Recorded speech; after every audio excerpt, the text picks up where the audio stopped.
G'day and welcome to the Stack Trade Finance podcast. I'm your host, Lee Dunsford, and this is the first podcast that we're doing in the series.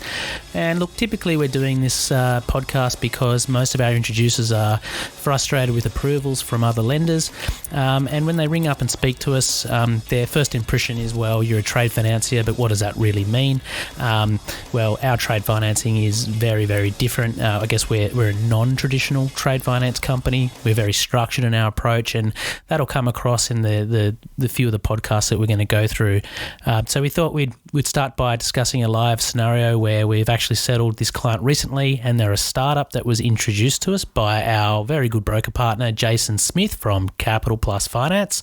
So shout out to you, Jason. And Jason brought us this client after...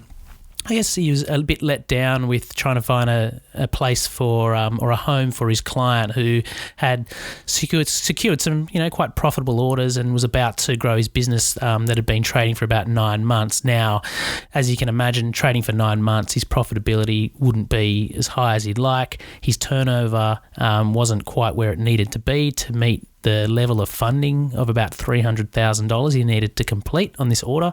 And he also had some e-commerce sales going through, which were quite healthy. But again, the unsecured lenders out there that do a very good job, of course, certainly couldn't get comfortable advancing anywhere over about $50,000 or $60,000, which would put him far, far outside of where he needed to be. So he utilised a product that we've got called Purchase Order Finance, and it's a very transactional type product that we use, and it relies solely on the strength of the type of product and the strength of that end buyer that's buying those goods. So we're looking at all sorts of things in that transaction, delivery risk, performance risk, cancellation risk.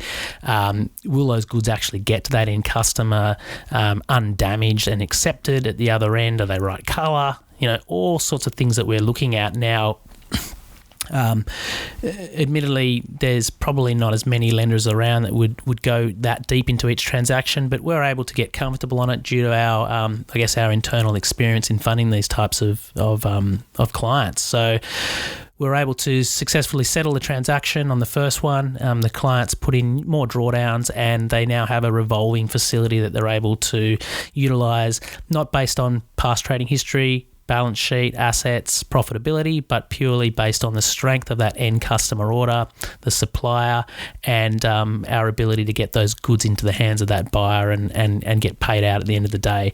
So we're going to be covering off a lot more of these types of scenarios around our structured funding. We're doing term loans, P&E capital raises, pretty much a lot of different curly scenarios or complex scenarios which may or may not fit other lenders' appetite, but we're certainly there to help the client get to that next phase of funding if they require it. So jump online to stacktradefinance.com, sign up to our introducer or partner updates. And if you're not an introducer, please feel free to jump on the partner page and fill out the form, and we'll contact you about discussing commission incentives. So for now, I'm Lee Dunsford from Stack Trade Finance, and thanks for listening, and we'll hopefully be in touch in the future. Bye.